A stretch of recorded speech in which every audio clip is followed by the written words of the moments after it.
Guys, welcome back to my channel. ಹೇಗಿದ್ದೀರಾ ಎಲ್ಲರೂ? ನಾನು ತುಂಬಾನೇ ಚೆನ್ನಾಗಿದ್ದೀನಿ. ಹಾಗೆ ನೀವೆಲ್ಲರೂ ಚೆನ್ನಾಗಿದ್ದೀರಾ ಅಂತ ಭಾವಿಸ್ತೀನಿ. ಇವಾಗ ಟೈಮ್ 6 ಗಂಟೆ ಆಗಿದೆ. ಪಾಪುನು ಮಲಗಿದ್ಲು, ಹಾಗೆ ನಾನು ಸ್ವಲ್ಪ ರೆಸ್ಟ್ ಮಾಡಿ ಇವಾಗ ಎದ್ದಿದ್ದೀನಿ.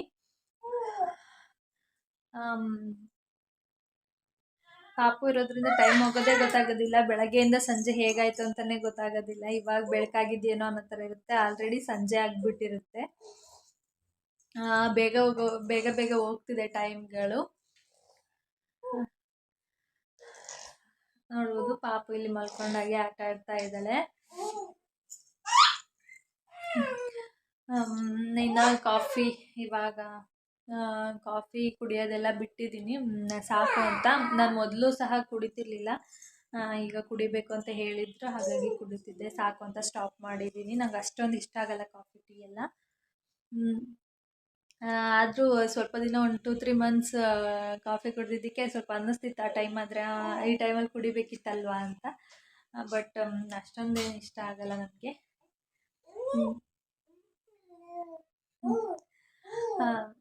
ಹಾಗೆ ನಾನು ಈ ವಿಡಿಯೋದಲ್ಲಿ ನಿಮಗೆ ಮನೆಯಲ್ಲೇ ಹೇಗೆ ತುಪ್ಪ ಮಾಡೋದು ಅಂತ ತೋರಿಸ್ಕೊಡ್ತೀನಿ.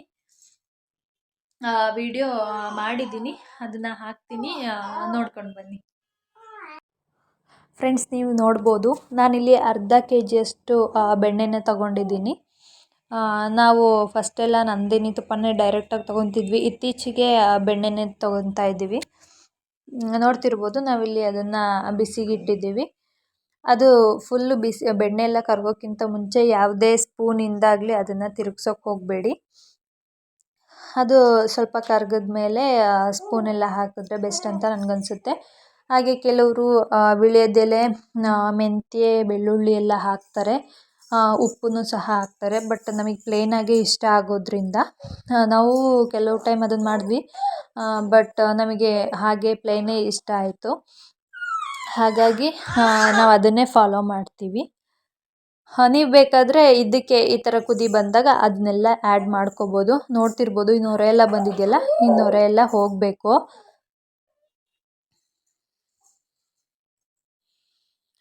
ಇದು ನೊರೆ ಕಾಣಿಸ್ತಿದೆ, ನೊರೆ ಎಲ್ಲ ಹೋಗಿ ಫುಲ್ಲು ಟ್ರಾನ್ಸ್ಪರೆಂಟಾಗಿ ಕಾಣಬೇಕು ತುಪ್ಪ. ಆವಾಗ ತುಪ್ಪ ಆಗಿದೆ ಅಂತ ನಾನು ನಿಮಗೆ ತೋರಿಸ್ತೀನಿ, ಅದು ಯಾವ ಕಲರ್ ಆದರೆ ಆಗಿದೆ ಅಂತ. ಅದನ್ನು ಯಾವುದೇ ಕಾರಣಕ್ಕೂ ಇದನ್ನು ಹೈ ಫ್ಲೇಮಲ್ಲಿ ಮಾಡೋಕ್ಕೆ ಹೋಗಬೇಡಿ, ಲೋ ಫ್ಲೇಮಲ್ಲೇ ಮಾಡಬೇಕು. ಇಲ್ಲಾಂದರೆ ಬೇಗ ತುಪ್ಪ ಆಗೋದಿಲ್ಲ, ಬೇಗ ಸೀದೋಗಿಬಿಡುತ್ತೆ. ಈ ಥರ ಮನೆಯಲ್ಲೇ ಕಾಯಿಸಿದ್ರೆ ತುಪ್ಪ ಮರಳು ಮರಳಾಗಿ ಕಾಣಿಸುತ್ತೆ. ಇವಾಗ ನೋಡ್ತಿರ್ಬೋದು, ಇವಾಗ ಕುದೀತಿದೆಯಲ್ವ, ನೀವೇನೇ ಆ್ಯಡ್ ಮಾಡ್ಕೊಳ್ಳೋದಾದ್ರೂ ವೀಳ್ಯದೆಲೆ ಆಗಿರ್ಬೋದು, ಉಪ್ಪಾಗಿರ್ಬೋದು, ಹಾಗೆ ಮೆಂತ್ಯನ ಪುಡಿ ಮಾಡಿ ಹಾಕ್ತಾರೆ, ಅದಾಗಿರ್ಬೋದು, ಇವಾಗಲೇ ಹಾಕ್ಕೊಬೇಕು. ಫ್ಲೇವರು ತುಂಬಾ ಚೆನ್ನಾಗಿರುತ್ತೆ. ಬಟ್ ಕೆಲವ್ರಿಗೆ ಇಷ್ಟ ಆಗುತ್ತೆ, ಕೆಲವ್ರಿಗೆ ಹಾಗೆ ನಾರ್ಮಲ್ ಫ್ಲೇವರ್ ಇರುತ್ತಲ್ಲ ನ್ಯಾಚುರಲಾಗಿ, ಅದೇ ಇಷ್ಟ ಆಗುತ್ತೆ. ಹಾಗಾಗಿ ನಾವು ಯಾವುದೇ ಬೇರೆ ಏನು ಆ್ಯಡ್ ಮಾಡ್ತಿಲ್ಲ. ಮತ್ತು ಮೆಂತ್ಯ ಎಲ್ಲ ಹಾಕಿದ್ರೆ ತಂಪು ಅಂತಲೂ ಹೇಳ್ತಾರೆ. ನಾವು ಹೀಗೆ ಮಾಡ್ಕೊಂಡು ಅಭ್ಯಾಸ, ಹಾಗಾಗಿ ಹೀಗೆ ಮಾಡ್ತಿದ್ದೀವಿ. ನೀವು ನೋಡ್ಬೋದು, ಇವಾಗ ಆಲ್ಮೋಸ್ಟ್ ತುಪ್ಪ ಆಗಿದೆ.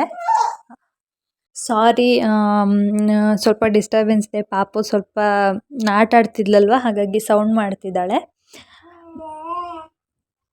ನೋಡ್ತಿರ್ಬೋದು, ಇವಾಗ ಆಲ್ಮೋಸ್ಟ್ ತುಪ್ಪ ಎಲ್ಲ ಆಗಿದೆ. ಇವಾಗ ನಾವು ಸ್ಟವ್ ಆಫ್ ಮಾಡ್ಕೊಬೇಕು. ಹಾಗೆ ಸ್ವಲ್ಪ ಅದನ್ನು ಆರೋಕ್ಕೆ ಬಿಡ್ತಿದ್ದೀವಿ. ನೋಡ್ತಿರ್ಬೋದು, ಈ ಥರ ಫುಲ್ಲು ಟ್ರಾನ್ಸ್ಪರೆಂಟಾಗಿ ಕಾಣಬೇಕು, ಈ ಕಲರ್ ಆಗಬೇಕು ತುಪ್ಪ, ಆವಾಗ ನೀಟಾಗಿ ಆಗಿದೆ ಅಂತ. ಇವಾಗ ನಾವು ಸ್ಟವ್ನ ಆಫ್ ಮಾಡ್ಕೊಳ್ಳೋಣ. ಆಫ್ ಮಾಡಿಕೊಂಡು ಒಂದು 10-15 ಮಿನಿಟ್ಸ್ ಬಿಡಬೇಕು. ತಣ್ಣಗೆ ಅಂದರೆ ಪೂರ್ತಿ ತಣ್ಣಗೆ ಆಗಿಬಿಡಬಾರ್ದು, ಇಲ್ಲಾಂದರೆ ಅಲ್ಲೇ ಗಟ್ಟಿಯಾಗಿಬಿಡುತ್ತೆ. ಹಾಗಾಗಿ ಒಂದು 10-15 ಮಿನಿಟ್ಸ್ ಬಿಟ್ಟು ನಾವು ಯಾವ ಜಾರ್ ಯೂಸ್ ಮಾಡ್ತೀವಿ ತುಪ್ಪ ಹಾಕೋಕ್ಕೆ, ಅದಕ್ಕೆ ಟ್ರಾನ್ಸ್ಫರ್ ಮಾಡ್ಕೊಬೋದು. ಆಫ್ ಮಾಡಾದ್ಮೇಲೆ ಸ್ವಲ್ಪ ಈ ಥರ ಕುದೀತಿರುತ್ತೆ. ಕುದಿ ಎಲ್ಲ ನಿಂತ ಮೇಲೆ ನಾವು ಬೇರೆ ಕಂಟೈನರ್ಗೆ ಶಿಫ್ಟ್ ಮಾಡ್ಕೋಬೇಕಾಗುತ್ತೆ. ನಾನು ನಿಮಗೆ ತೋರಿಸ್ತೀನಿ.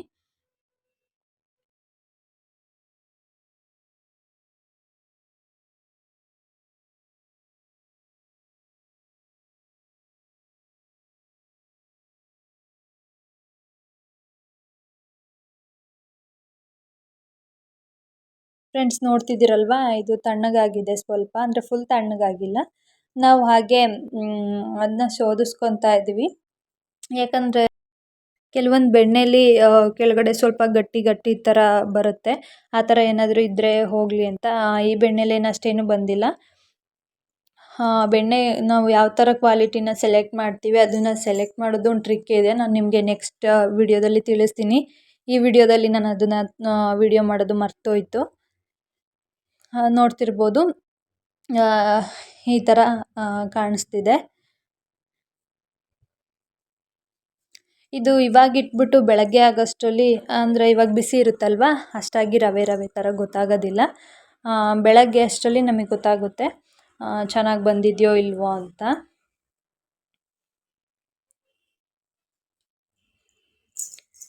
ಹಾಗೆ ಬೆಳಗ್ಗೆ ದೋಸೆಗೆ ಅಂತ ಅಕ್ಕಿ ನೆನೆಸಿದ್ವಿ. ಅಮ್ಮ ಅದನ್ನು ಗ್ರೈಂಡ್ ಮಾಡ್ತಾಯಿದ್ರು. ನಾವು ಅಕ್ಕಿ, ಮೆಂತ್ಯ ಹಾಗೆ ಉದ್ದಿನಬೇಳೆ ಅಷ್ಟೇ ಹಾಕೋದು. ಹಾಗೆ ಈ ಸಲ ಸ್ವಲ್ಪ ಚೇಂಜ್ ಇರಲಿ ಅಂತ ಅವಲಕ್ಕಿನೂ ಕೂಡ ನೆನೆಸಿಬಿಟ್ಟು ಹಾಕಿದ್ವಿ. ತುಂಬಾ ಕ್ರಿಸ್ಪಿಯಾಗಿ ಚೆನ್ನಾಗಿ ಬಂದಿತ್ತು ದೋಸೆ.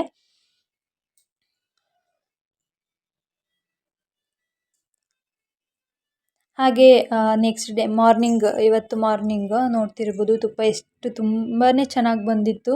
ತುಂಬ ಮರಳಾಗಿ ಸಖತ್ತಾಗಿ ಬಂದಿತ್ತು. ಟೇಸ್ಟು ಅಷ್ಟೇ ಚೆನ್ನಾಗಿತ್ತು. ಟೇಸ್ಟ್ ಚೆನ್ನಾಗೇ ಇರುತ್ತೆ ಅಲ್ಲ ನ್ಯಾಚುರಲ್ಲಾಗಿ. ಆದರೆ ಏನೂ ಹಾಕಿಲ್ಲಲ್ವ, ಹಾಗೆ ನಮಗಿಷ್ಟ, ಹಾಗೆ ಚೆನ್ನಾಗಿತ್ತು ಕೂಡ.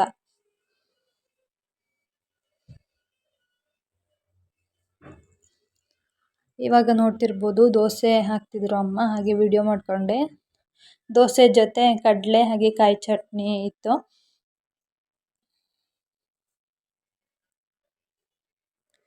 ಹಾಗೆ ಟಿಫಿನ್ ಎಲ್ಲ ಮಾಡಿಕೊಂಡು ಪಾಪನ ಸ್ನಾನ ಮಾಡಿಸಿ ರೆಡಿ ಮಾಡೋಕ್ಕೆ ಹೋದೆ. ಬಂದ್ರಲ್ಲ ಮನೇಲೆ ಹೇಗೆ ತುಪ್ಪ ಮಾಡೋದು ಅಂತ. ನೀವು ಮನೇಲಿ ಟ್ರೈ ಮಾಡಿ ಹೇಗೆ ಬಂತು ಅಂತ ಕಮೆಂಟ್ ಮಾಡಿ ತಿಳಿಸಿ. ಈ ವಿಡಿಯೋನ ಕೊನೆವರೆಗೂ ನೋಡಿ. ಹಾಗೆ ನಿಮಗೆ ಇಷ್ಟ ಆದರೆ ಪ್ಲೀಸ್ ಲೈಕ್ ಮಾಡಿ, ಶೇರ್ ಮಾಡಿ, ಕಮೆಂಟ್ ಮಾಡಿ. ಇನ್ನೂ ಯಾರು ನನ್ನ ಚಾನಲ್ಗೆ ಸಬ್ಸ್ಕ್ರೈಬ್ ಆಗಿಲ್ಲ ಪ್ಲೀಸ್ ಸಬ್ಸ್ಕ್ರೈಬ್ ಮಾಡಿ. ಹಾಗೆ ಪಕ್ಕದಲ್ಲಿ ಕಾಣೋ ಬೆಲ್ ಐಕನ್ನ ಕ್ಲಿಕ್ ಮಾಡಿ. ಫ್ರೆಂಡ್ಸ್, ನೀವು ನೋಡ್ತಿದ್ರಲ್ವ ಪಾಪು ಅಳ್ತಿದ್ಲು. ಯಾಕಂದರೆ ಅವಳಿಗೆ ಬಿಕ್ಲಿಕ್ಕೆ ಬಂದಿತ್ತು. ಬಿಕ್ಲಿಕ್ಕೆ ಬಂದ್ರಂತೂ ಒಂದು ದಿನಕ್ಕೆ 2 to 3 ಟೈಮ್ಸ್ ಬರುತ್ತೆ. ತುಂಬಾ ಹೊತ್ತು ಬರುತ್ತೆ ಅವಳಿಗೆ. ಹಾಗಾಗಿ ಸ್ವಲ್ಪ ಡೈವರ್ಟ್ ಮಾಡೋಣ ಅಂತ ಹಾಗೆ ಬಾಗಿಲಿಗೆ ಕರ್ಕೊಂಡು ಬಂದೆ. ಬೆಳಕೆಲ್ಲ ನೋಡಿದ್ರೆ ಆ ಕಡೆ ಗಮನ ಕೊಡ್ತಾಳೆ ಅಂತ. ಹಾಗೆ ಸ್ವಲ್ಪ ಗಾಳಿ ಬೀಸ್ತಿತ್ತಲ್ವ, ತಣ್ಣಗಾಗಲಿ ಅಂತ ಬೆಳಗ್ಗೆಯಿಂದ ಸಂಜೆವರೆಗೂ ಮನೆಯೊಳಗೆ ಇದ್ದರೆ ಅವಕ್ಕೂ ಒಂಥರ ಉಸಿರು ಕಟ್ಟಿದಂಗೆ ಆಗುತ್ತೆ. ಹಾಗಾಗಿ ನಾನು ಹೊರಗಡೆ ಕರ್ಕೊಂಡು ಹೋಗೋದಿಲ್ಲ. ಹಾಗೆ ಬಾಗಿಲಲ್ಲೇ ನಿಂತ್ಕೊಂಡು ಹೊರಗಡೆ ಎಲ್ಲ ತೋರಿಸ್ತೀನಿ. ಸಂಜೆ ಆಗಿದ್ದರಿಂದ ಅಮ್ಮ ಮನೆ ಕಸ ಎಲ್ಲ ಗುಡಿಸಿ, ಹೊರಗಡೆ ಎಲ್ಲ ಗುಡಿಸಿ ನೀರು ಹಾಕ್ತಿದ್ರು ಬಾಗಿಲಿಗೆ. ಅವರು 2 ಟೈಮು ಕಾಂಪೌಂಡು ಎಲ್ಲ ಒಳಗಡೆ ಎಲ್ಲ ಕಸ ಗುಡಿಸ್ತಾರೆ. ನಾನು ಹೇಳ್ತಿರ್ತೀನಿ, ಏನು ಧೂಳಾಗೋದಿಲ್ಲ ಬಾ, ದಿನಕ್ಕೆ ಒಂದೇ ಸಲ ಗುಡಿಸು ಅಂತ. ಆದರೆ ಸ್ಯಾಟಿಸ್ಫ್ಯಾಕ್ಷನ್ ಸಿಗೋದಿಲ್ಲ ಅನಿಸುತ್ತೆ ಅವರಿಗೆ. ಹಾಗಾಗಿ 2 ಟೈಮು ಗುಡಿಸ್ತಾರೆ. ಇವತ್ತು ನನ್ನ ತಂಗಿನೇ ಪೂಜೆ ಮಾಡಿದ್ದು. ಅವರಿಗೆ ಇವತ್ತು NCC ಕಡೆಯಿಂದ ಮೈಸೂರಿಗೆ ಕರ್ಕೊಂಡು ಹೋಗ್ತಿದ್ರು, ಏನೋ ಎಕ್ಸಾಮ್ ಇದೆ ಅಂತ. ಹಾಗಾಗಿ ಅವಳೇ ಪೂಜೆ ಮಾಡಿ ರೆಡಿಯಾಗಿದ್ದಾಳೆ. ಇವತ್ತು ಹೋದರೆ ನೆಕ್ಸ್ಟ್ ಇನ್ನು ಶನಿವಾರ ಬರ್ತಾಳೆ. ಅಂದರೆ ಶುಕ್ರವಾರ ಮತ್ತು ಶನಿವಾರ 2 ದಿನ ಇದೆ. ಇವತ್ತು ಗುರುವಾರ, ಇವತ್ತು ಸಂಜೆ ಹೋಗ್ತಾ ಇದ್ದಾಳೆ. ಪಾಪುಗೆ ಬಿಕ್ಲಿಕ್ಕೆ ಬರ್ತಿತ್ತಲ್ವ, ಹಾಗಾಗಿ ನಾನು ಅವಳನ್ನ ಎತ್ಕೊಂಡು ಓಡಾಡಿಸ್ತಿದ್ದೀನಿ. ಈ ಥರ ಮಾತಾಡಿಸ್ಕೊಂಡು ಓಡಾಡಿದ್ರೆ ಆ ಕಡೆ ಈ ಕಡೆ ಗಮನ ಕೊಡ್ತಾಳೆ. ಹಾಗಾಗಿ ಬಿಕ್ಲಿಕ್ಕೆ ಬೇಗ ಹೋಗುತ್ತೆ ಅಂತ. ಬಿಕ್ಲಿಕ್ಕೆ ನಮಗೆ ತುಂಬ ಹೊತ್ತು ಬಂದರೆ ತಡ್ಕೊಳಕ್ಕಾಗೋದಿಲ್ಲ. ಪಾಪ ಮಕ್ಕಳಲ್ವಾ, ಅವಕ್ಕೂ ಸುಸ್ತಾದಂಗೆ ಆಗುತ್ತೆ.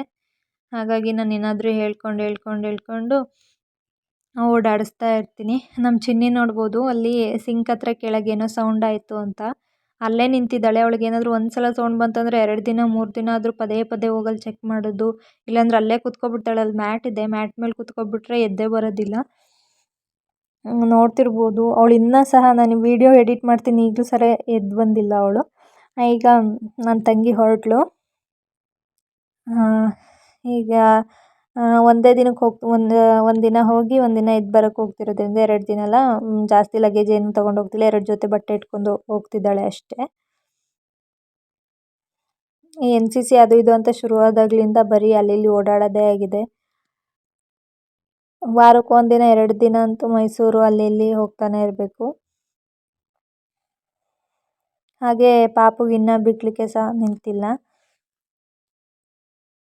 ಅಮ್ಮ ಅಲ್ಲಿ ಗಿಡ ನೋಡು ಮರ ನೋಡು ಅಂತ ತೋರಿಸ್ತಿದ್ದಾರೆ, ಬಟ್ ಅವಳು ಏನು ಮಾಡಿದ್ರು ಬಿಕ್ಲಿಕ್ಕೇನೆ ನಿಲ್ತಾ ಇಲ್ಲ. ಹಾಗೆ ನಾನಿಲ್ಲಿ ಕ್ಯಾಮ್ರಾ ನೋಡಿದ್ರೆ ಸ್ವಲ್ಪ ಟೆನ್ಷನ್ ಚೇಂಜ್ ಆಗುತ್ತೆ ಅಂತ ಇಲ್ಲಿ ಕ್ಯಾಮ್ರಾ ತೋರಿಸ್ತಾ ಇದ್ದೀನಿ. ಸ್ವಲ್ಪ ಹೊತ್ತು ಬಾಗಿಲಲ್ಲೇ ಕೂರಿಸ್ಕೊಂಡಿರೋಣ ಅಂತ ಕೂರಿಸ್ಕೊಂಡಿದ್ವಿ. ಸ್ವಲ್ಪ ಗಾಳಿ ಬೀಸ್ದಂಗೆ ಹೋಗುತ್ತೆ, ಹಾಗೆ ಹೊರಗಡೆ ಸ್ವಲ್ಪ ಬೆಳಕೆಲ್ಲ ನೋಡಲಿ ಅಂತ ಇಲ್ಲೇ ಬಾಗಿಲಲ್ಲಿ ಕೂರಿಸ್ಕೊಂಡಿದ್ದೀವಿ. ಅಮ್ಮ ಹೇಳ್ತಿದ್ರು, ಯಾವಾಗಲೂ ವಿಡಿಯೋ ಹಾಕ್ತಿಲ್ಲ, ಏನಾದ್ರು ಪಾಪು ಅಳ್ಳೀರು, ಈಗ ಒಂದು 2 ದಿನದಿಂದ ಜಾಸ್ತಿ ಅಳ್ತಿದ್ದಾಳೆ, ಜಾಸ್ತಿ ಅಳ್ಳಿ ಇವತ್ತು ನಿನಗೀತೆ ಅಂತ ಬೈತಿದ್ರು.